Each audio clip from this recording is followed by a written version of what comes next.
alaikum. Bonjour. On va traiter aujourd'hui, comme d'habitude, le thème mouvement, repos et vitesse en physique niveau troisième année collège. Donc, on va aborder ici un exercice. Un bus roule sur une route droite à une vitesse constante dans une ville. Ali A est assis dans le bus. Bouchra B marche dans l'allée vers l'arrière du bus pour faire des signes à Khalid K qui est au bord de la route. On a ici le schéma de ce bus. On a ici Khalid K qui est au bord de la route. Et on a une plaque de signalisation de la vitesse de 60 km/h qu'on doit respecter. Ici, on complète le tableau suivant par en mouvement, en repos. On a ici le tableau, le référentiel, c'est-à-dire le corps de référence, soit le bus, Bouchra, chauffeur, Khalid. L'état d'Ali A par rapport au référentiel. Deuxième question, quel est le type de trajectoire suivi par le bus? Suivez votre réponse. Troisièmement, quelle est la nature du mouvement du bus? Justifiez votre réponse.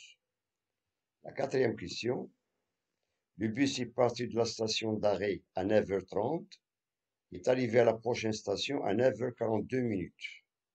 La distance parcourue par le bus est D est égale à 13 km. 4.1. Calculer en km par heure la vitesse moyenne du mouvement du bus entre les deux stations. 4.2. Le chauffeur a-t-il commis une infraction? Justifie votre réponse. Et la dernière question, 4.3. Calcule la durée minimale du parcours pour une conduite sans infraction. Bien. Alors, commençons par la première question. Complétez le tableau suivant par mouvement ou bien repos. On a ici l'état. On a le référentiel ou bien le corps de référence. On a soit le bus, soit Bouchra, le chauffeur, Khalid. Et l'état de Ali par rapport à ce référentiel. Donc, commençons par l'état d'Ali par rapport au bus. Qu'est-ce qui est en mouvement ou bien au repos? Sachant que Ali est assis dans le bus. Donc, comme réponse, Ali est au repos par rapport au bus. Bien. Pour le référentiel Bouchra, l'état de Ali par rapport à Bouchra, étant donné que Ali est assis dans le bus et Bouchra marche dans l'allée. Cela veut dire qu'Ali est en mouvement par rapport à Bouchra. Parce que Bouchra marche dans l'allée, donc il s'éloigne, Ali s'éloigne de Bouchra. Donc il est en mouvement. Troisième référentiel, c'est le chauffeur. L'état de Ali par rapport au chauffeur, est-ce qu'il est en mouvement ou bien en repos? Donc la distance entre Ali et le chauffeur elle est constante, cela veut dire que Ali est au repos par rapport au chauffeur. Il nous reste maintenant le dernier référentiel, c'est Khalid qui se trouve au bord de la route. Donc, Ali est en mouvement par rapport à Khalid. Bien sûr, étant donné que le car ou bien le bus roule sur une route droite avec une vitesse constante. Donc, c'est-à-dire que le bus s'éloigne de Khalid. Bien. On passe maintenant à la question 2. Quel est le type de trajectoire suivi par le bus? Quel est le type de trajectoire suivi par le bus? En justifiant bien sûr la réponse. Un peu de réflexion.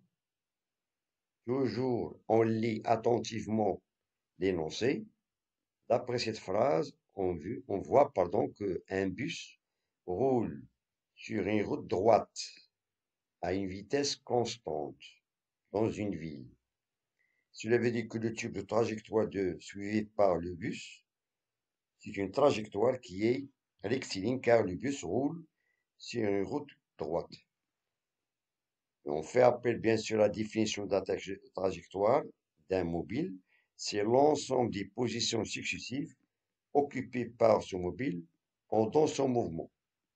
Donc soit on a une trajectoire qui est rectiligne, soit une trajectoire qui est curviligne, ou bien une trajectoire qui est circulaire. Dans ce cas, on a le bus roule sur une route droite. Cela veut dire c'est une trajectoire qui est rectiligne, Massar Mustaqimi. Bien. Troisième question. Quelle est la nature du mouvement du bus? Justifiez votre réponse. La nature maintenant du mouvement. Donc, cela veut dire que le bus est en mouvement sur une route droite avec une vitesse constante. Donc, il nous demande maintenant de déterminer la nature du mouvement. Toujours on fait appel à cette phrase, un bus roule sur une route droite avec une vitesse constante dans une ville. Cela veut dire que la nature du mouvement de ce bus est un mouvement qui est rectiligne, uniforme. Pourquoi? Parce que le bus roule avec une vitesse constante. Avec une vitesse constante. Voilà. Quatrième question. On a le bus est parti de la station d'arrêt à 9h30. Il est arrivé à la prochaine station à 9h42 minutes. La distance parcourue par le bus est de 13 km. Voilà. Première question, 4.1. Calculer en km par heure la vitesse moyenne du mouvement du bus entre les deux stations. Mouvement du bus entre les deux stations.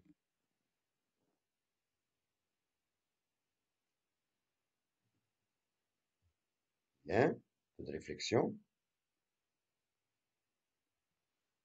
Donc, tout d'abord, on applique la relation V est égal à D sur delta du T.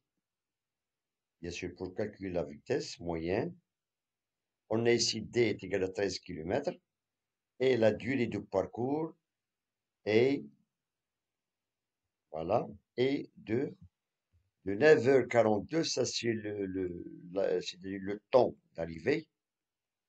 Et on a ici le temps de départ de 9h30. Donc, il suffit tout simplement de faire la différence entre les deux temps pour avoir la durée du parcours. Donc, on a avec D est égal à 13 km et la durée du parcours est de 12 minutes, car on a ici 9h42 moins 9h30, il nous reste tout simplement 12 minutes qui est égal à 0,2 heures. Donc, on doit convertir 12 minutes, il suffit de la diviser par 60. On a 12 sur 60, c'est 1 sur 5, qui est égal à 0,2. Et on remplace ces deux valeurs dans l'expression de la vitesse, 13 sur 0,2, et on trouve que la vitesse est de 65 km par heure. 65 km par heure, ça c'est la vitesse moyenne du mouvement du bus entre les deux stations. Maintenant, question 2, 4.2. Le chauffeur a-t-il commis une infraction? Il suffit votre réponse. Donc, le mouvement, la vitesse moyenne du mouvement du bus entre les deux stations est de 65 km par heure. Et on doit la comparer avec la vitesse limitée qui est signalée sur cette plaque, de 60 km par heure. Voilà comme réponse, cela veut dire que le chauffeur a commis une infraction. Pourquoi? Car, c'est-à-dire le mouvement ou bien la vitesse moyenne du bus entre les deux stations est de 65 km qui est supérieure à la vitesse limitée de 60 km par heure. Donc, le chauffeur a commis une infraction. Donc, il a dépassé cette vitesse limitée de 5 km par heure. Bien.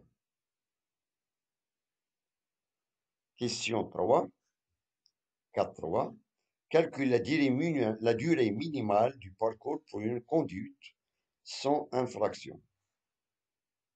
Donc, il nous demande de calculer la durée minimale du parcours pour que ce chauffeur ne commis aucune infraction. Donc, la question ou bien l'inconnu d'après l'expression précédente, c'est delta de t. Voilà, c'est la durée du parcours. Un peu de réflexion. Bien. Donc, on tire l'expression de la durée, c'est-à-dire delta de t de la formule précédente. On a delta de t est égal à d sur v. D, c'est la distance du parcours. Et v, c'est la vitesse limite. Application numérique. On a d est de 13 km et v est de 60 km par heure. Ça, c'est la vitesse limite qui est signalée dans cette plaque. Donc, on trouve que la durée minimale du parcours pour une conduite sans infraction est de valeur 12 minutes 36 secondes. 12 minutes 36 secondes. Voilà. Ça, c'est la question, c'est la réponse, la dernière question, 4 ans. Bien. Donc, je vous remercie de votre attention. Et à très bientôt.